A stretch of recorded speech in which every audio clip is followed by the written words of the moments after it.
So hi everybody and welcome back to C++ Tutorials for Absolute Beginners. This is video 298, and in this video we continue with our value categories, and I showed you an article. It's for beginners and gives you a first idea how these properties for value categories work. You can see it's using identity, no identity, and then can be moved and can't be moved. And these two properties are very important because when we read here the history section again, and we stopped here on the line C++11, let's read it together to see why these two properties are so important. So with the introduction of move semantics in C++11, and here the move semantics, I have to explain that to you as well, because it will be not explained here, but that I will do in the next video. So here, value categories were redefined. So again, we already read here the history, and we see they introduced the value categories, and say they changed a little bit the value categories, and in C++98 they changed it again, and now in C++11 they are redefining the value categories again. But in C++11 it's very important because this redefinition is almost that what we have nowadays as well. I say almost because there will come one more change which we will discuss later. But first of all, what they do now is very important, so let's continue reading here. Value categories were redefined to characterize two independent properties of expressions, and these two properties here, has identity and the other one is can be moved from, are very important, and we have to understand this. So let's read this. Has identity. What is the meaning of this? It's possible to determine whether the expression refers to the same entity as another expression, such as by comparing addresses of the object of the function they identify, obtained directly or indirectly. Okay, what is the meaning of that? So for beginners, I told you when we talk about identity, because we have already talked about identity a little bit, the best way to understand this is just to check the address, the memory address. So can a programmer get the memory address?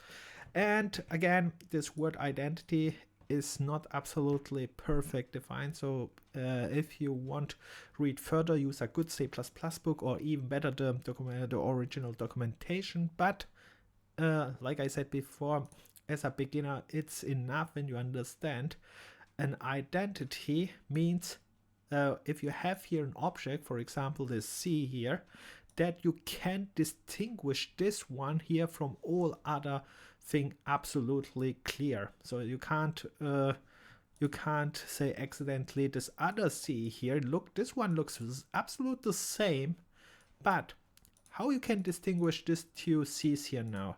You could argument, wait a minute, this one is here and this one is here, but this one is locally in a block scope. So you see that this variable name C is the name is not enough, but you need another criteria to distinguish this C from this C. And this block argument is not all time sufficient. The best one better way is, like I said here, or they said it, to use here the address. And what they mean here with address is the memory address, because here when you get the memory address, here you can see this C address here and this C address here, they are printing this out here, they will be all time different. They will be never the same. And when I start this one, you can see the one C has this memory address, the other has this memory address, but when we compare these both here, they look exactly the same. So just with looking, we can't see it normally.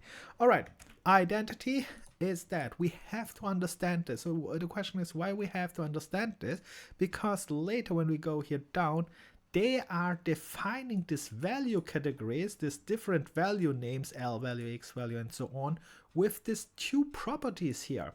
So before we can understand the value categories, we have to understand these two properties, and I hope this has identity you understand a little bit. And now we have also understand this can be moved from. And let's read first here the explanation. It says here, move constructor, move assignment operator, or another function overload that implements move semantics can bind it to the expression. The problem here is they are not explaining it here. What they are doing is here more they are showing an example or where you can use this move semantics. So for example, move constructor and move assignment operator, that was the place where we start this discussion, where because normally I wanted to introduce you move constructor and a move assignment operator, but the problem was to understand move constructor and move assignment operator, we have to understand value categories, and all that what we talk so far is the reason why we what we need to understand this move constructor and assignment operator when we go back to this place. So this is not an explanation, and for that reason I need to make a separate explanation for this one in the next video. Before we go to the next video, let's read here a little bit more that you understand how important these two properties are. So here we read a little bit more. It says here in C++11 expressions that have an identity and cannot be moved from are called L-value expressions. So they are introducing here with C++11 these names which are familiar with that what we have today. You can see we have here L value and then PR value, GL value, and so on. We will see this here in a moment. So these are the names what we are using nowadays as well. And important here to understand is, again, that you understand these two properties, and you can see they're using these properties with in two states. What I mean with that, the one state is has identity or it has not identity, also has identity or no identity, and here can be moved and can't be moved. And so they are trying to describe all these values. So the second line, for example, says here is an X value. It says here have identity and can be moved from. So again, this can be moved from, we learn in the next video. Let's read again the next line, do not have identity, which means, okay, here the opposite of this, no identity, and can be moved. And then they are calling this a PR value, and then do not have identity and cannot be moved, there is not used. And this little part here, when you go here to this article and go here a little bit step by step down, he's exactly showing this one more or less. When you see here, he makes an R value. Let's go here to the, let's start with the L value here. L value, so he says here an L value has identity. That is the first property, but important, the value categories are defined by two properties, so you can't just use one, you have to use both. Has identity, okay, then here down and can't be moved. So the L value here has identity, can't be moved. That's this one, is good. Then he goes here to this one, let's go to the X value, have identity and can be moved from. We call this a X value, and you can see here is developing all these value categories a little bit. So I have to scroll down. I go here down to the last picture, and then it says here this X value has identity. He made this here and can be moved.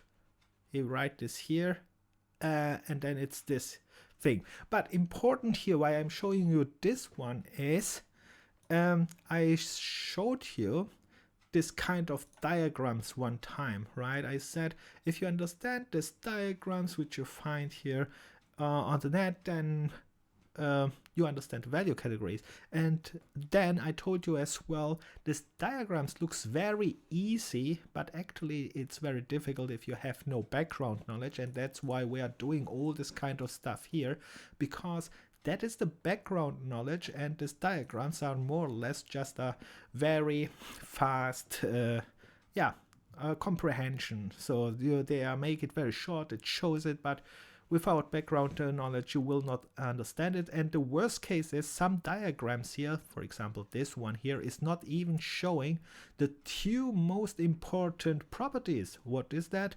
Because you have to define these value categories, and you can see here this L value, X value, PR value, or this R value and GL value with this properties, these two properties, are defining all these value categories, and that's why these diagrams are simplified for demonstration purposes for already people who already know all this background information. That's why I made this a little bit more here, like so that you understand this. But for you as a beginner, important here, we have to clarify now these two properties because all the value categories are used with that.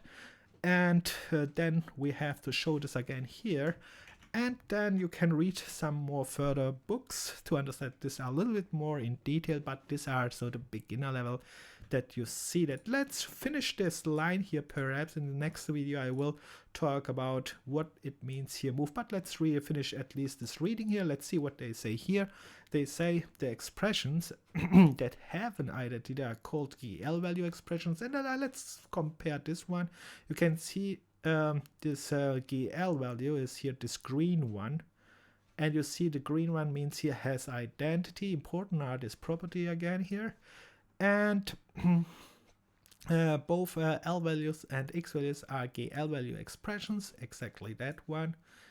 And then we have here another one, the expression that can be moved from are called R value expression. Both pair values and X values are R value expressions, and you can see that can be moved. Again, the property can be moved. So here it says it can be moved. This is this purple color here together. And if you understand this diagram here, important with this properties, because these properties are defining this will be the end result for us. Then you will understand this, then you will understand that.